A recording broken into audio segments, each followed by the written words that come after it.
A satire about how a black man like him can get on in what... Anyone following the World Cup is saying that they're the two worst performers in the tournament probably at this present moment, so I'm not having a good time with it. Yeah, that's true. There we agree. Yeah, OK. Dr. Heston, thanks very much indeed for joining us. Our next witness is Nels Abbey, who's a writer, broadcaster, author of Think Like a White Man, which is a satire about how a black man like him can get on in what he presumably sees as a white world. Are labels, and I'm not just talking about colour here, useful, do you think? Or should we be working towards a society where we're regarded and judged as individuals? I think labels have become an inherent part of the fabric of society. So whether it's useful or not is almost beyond the point. It's part of our social fabric of who we are, how we identify people, and how we actually, and the assumptions and biases we have about people too. But it's the moral maze, so we're after about what's morally desirable. Sonia, Sodha? Hi, Nels. Hello.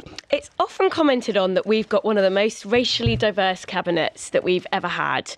Do you think that's something to be celebrated? No, I do not. I think that this is the most racially diverse cabinet we've ever had, but it's also the most racist cabinet we've ever had in my lifetime. I found that this to be a very, very unique moment in British history in which essentially the point you made there is a point about representational politics. But it's not representative of anybody who pretty much comes from an ethnic minority. In fact, it's never been more perilous for us at this particular time. So for me to celebrate it, I can understand it to be... But can you separate the two? So can you separate the racial diversity of the cabinet while abhorring, if that's your view, their opinions? I can recognise the symbolism, the power of the symbolism of the cabinet, more so than I can actually recognise the substance and how they better the lives of ethnic minorities in this country. I, for example, do not believe that a white Home Secretary, and we've had a slew of ethnic minority Home Secretaries right now for a good reason, but barring Grant Shapps, who's of course Jewish also, for about 6 days during the bonfire nights of Liz Truss's cabinet.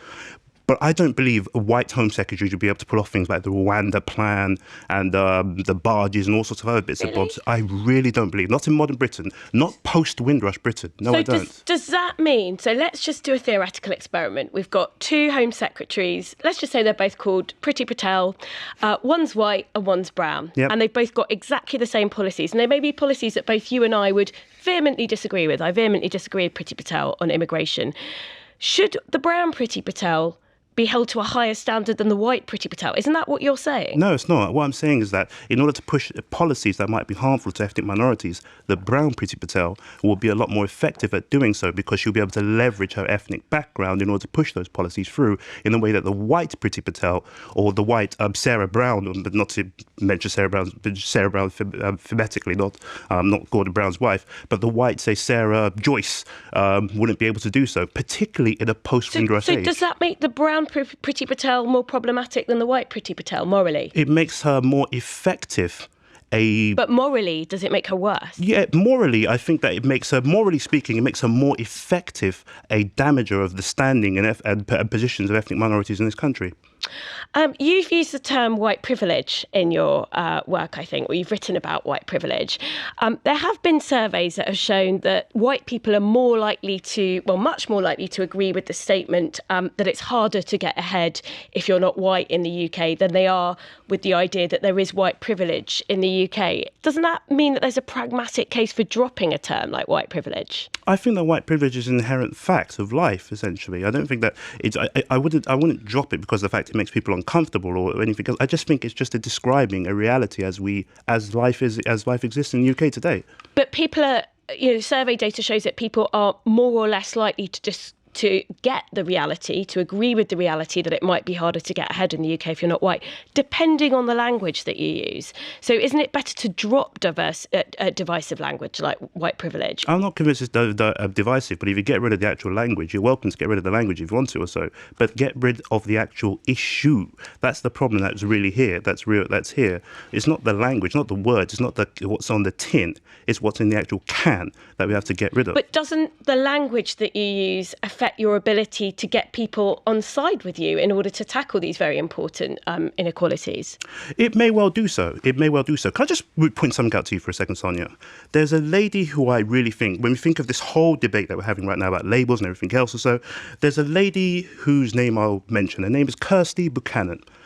She used to be a special advisor to Theresa May and worked with Liz Truss, amongst other things. She is a white lady, as in she's a white, apparently. I'm not sure 100% certain of what her ethnic background is, but she was a lady who was pretty much at the top level of this society. She was a white lady, but had a black son.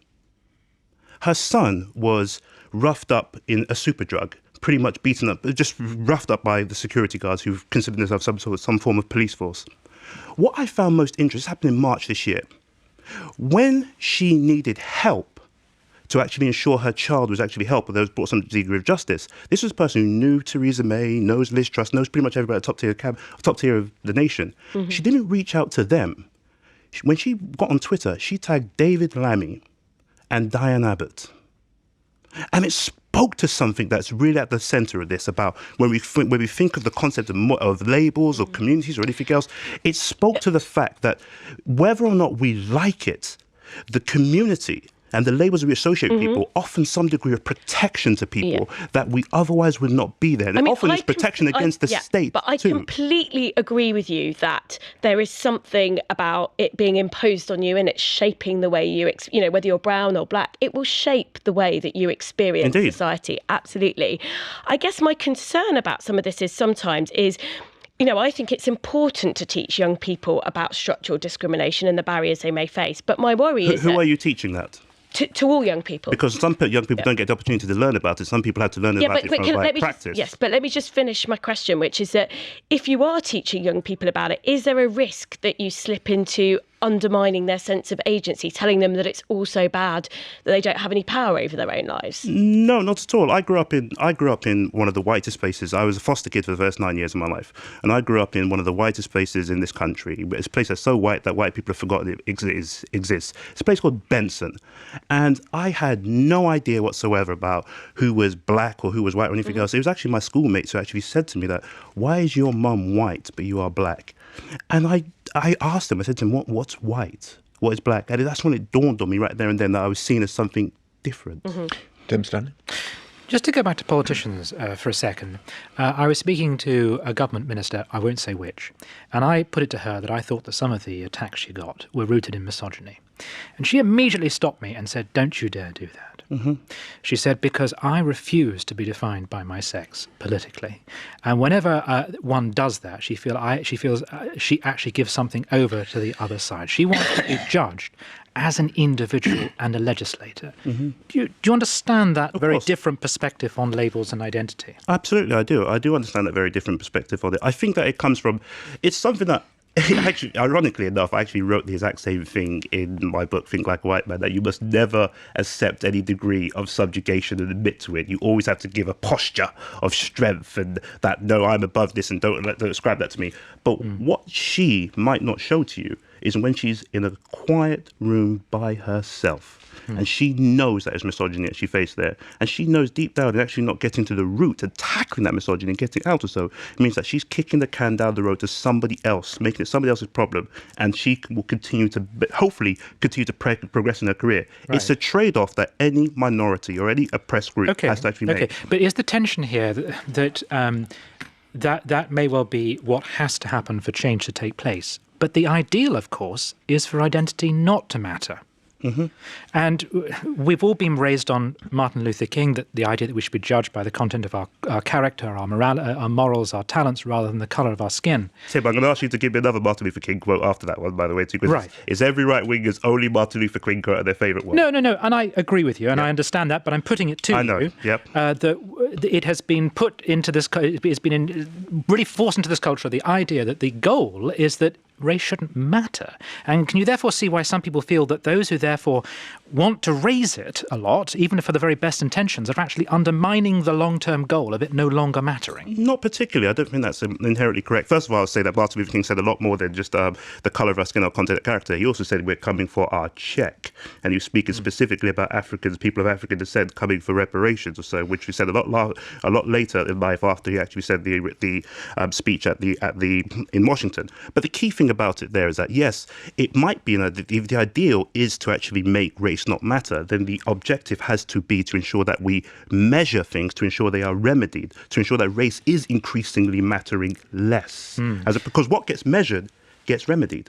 Yes, but the problem, of course, is therefore that just injects more race into the discourse, and those who are forced to play that game, the minority who is forced to talk about it, I might find it harder to integrate into a society which is theoretically colourblind if they are constantly asserting a label and every bit of interaction is seen through the prism of that label. Not talking about something doesn't actually make it evaporate. Not talking about, say, some ailment in all our bodies or so, or ignoring it, doesn't actually make it go away. It just might make it worse in due time.